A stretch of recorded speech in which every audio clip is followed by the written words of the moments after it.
Greetings, everyone. Well, just kind of a quick update this time around. Got a few more goodies from Mill Creek that I wanted to share the bargain awesomeness with you. So let's take a look today on the Multimedia Chronicles.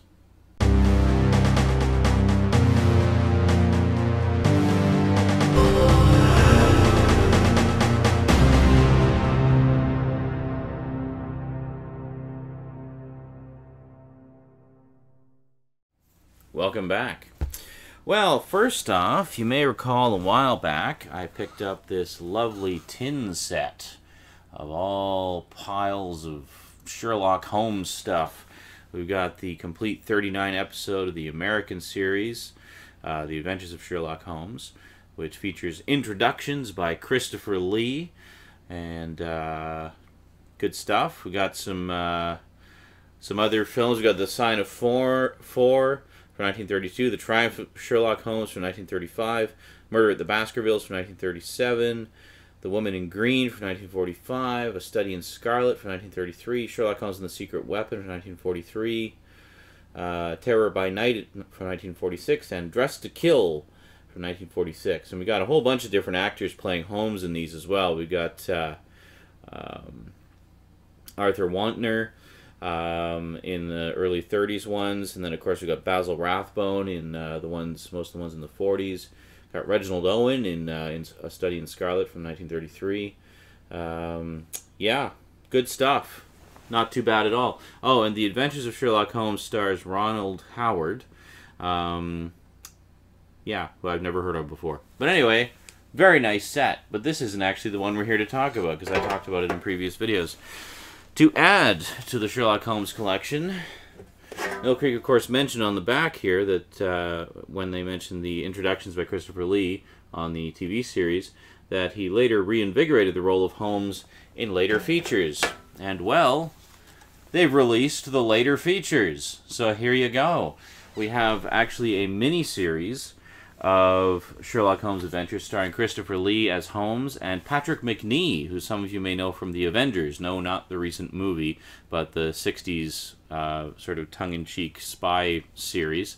Yeah, Patrick Macnee. John Steed himself as John Watson. Yeah, so here we have basically two miniseries. And it's actually not in paper sleeves. It's actually in 2 discs. It's like a proper 2-disc set. So you got no more than about 3 hours of content on each disc. So the quality is actually quite nice on these. So we have Sherlock Holmes and the Leading Lady, and Sherlock Holmes and the Incident at Victoria Falls. So just to give you a quick rundown of the plot here, I'll just read the description on the back. Sherlock Holmes and the Leading Lady. Holmes and Watson are summoned to recover a stolen bomb detonator that Holmes fears will be used to kill the Austro-Hungarian Emperor Franz Joseph. Complicating matters is the appearance of Holmes' old flame, opera singer Irene Adler, whom Holmes discovers he still loves. Set against a backdrop of international intrigue, Holmes and Watson face dangers unlike any they've faced before. Give you some idea of when these are from. These were actually originally made in 1991, so getting up there a little bit. But yeah, and interesting to note, actually, I see they were also produced by Harmony Gold. Now, Harmony Gold is the company that I'm most familiar with for Robotech. They produced Robotech and Saber Rider and the Star Sheriffs. Yeah, pretty cool. But yeah, bet you didn't know Harmony Gold did other stuff too, like this. Yeah, so then we have Sherlock Holmes and the Incident at Victoria Falls. Holmes and Watson must save the world's most famous diamond, the Star of Africa. En route via Africa's Orient Express, one of the passengers is the murderer. While attempting to solve the case, our heroes encounter ex-President Teddy Roosevelt, Lily Langtry, and Giuseppe Marconi, all of whom become suspects. With time running out and his own life in jeopardy, how does Holmes save the day? Elementary, my dear. Yeah, so these ones obviously are not based on the original stories by Sir Arthur Conan Doyle. They are original stories just for the mini-series. But yeah, definitely a lot of fun. Gotta love just gotta love anything Christopher Lee does, basically. He's a freaking living legend. Interesting to note, Christopher Lee, of course, is a Hammer horror alumnus, most famous for playing Dracula back in the late 60s and early 70s.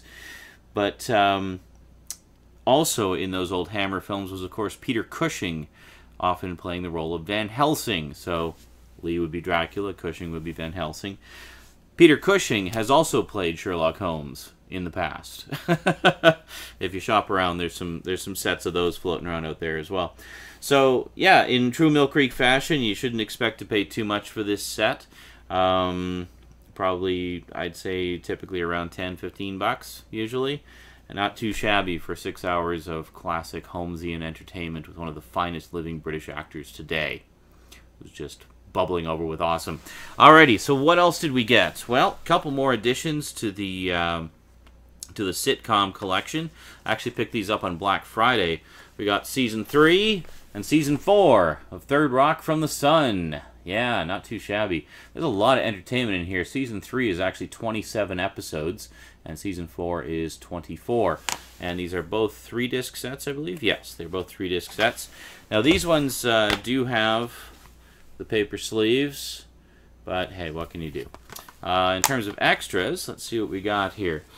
So we have Season 3 highlights, 4 audio commentaries, interviews with the cast, the superest 2-part episode ever, a French Stewart interview, Wild About Harry, and bloopers. So that's Season 3. Actually, not a bad selection of extras on there. Let's just shove these down a little bit. And then Season 4, we've got Season 4 highlights, a Jane Curtin interview, and bloopers. So not quite as robust a package. I kind of find it funny that the one with more episodes has more extras. The one with fewer episodes, you'd think they would have more extras to kind of fill it out a bit more, but nope. Anyway, yeah, so another nice collection of Third Rock from the Sun episodes. And as always, these are, of course, the uncut network versions, as we have come to expect. Mill Creek is doing a really nice job on these re-releases, I have to say, and I definitely plan to pick up the rest of them. I actually need to repurchase Season 1. It was one of the things that I sold a few months back, but I always see it going for 10 bucks or less. Oh, Black Friday. You're probably wondering how much I got it for. Normally, these retail for about 10 bucks a piece. I got them for $6.18 each. Not too shabby. They were on for, I think, $6.99, but my employee discount knocked it down a little bit. So, yeah, not too bad at all. Almost 50 episodes. Or no, over 50 episodes, I guess. 48, 49, 50, 51 episodes. 51 episodes of entertainment for a little over $12.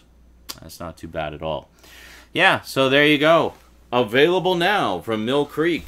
Go buy them, enjoy them, and especially enjoy the savings, because you're getting a lot of entertainment without having to break the bank.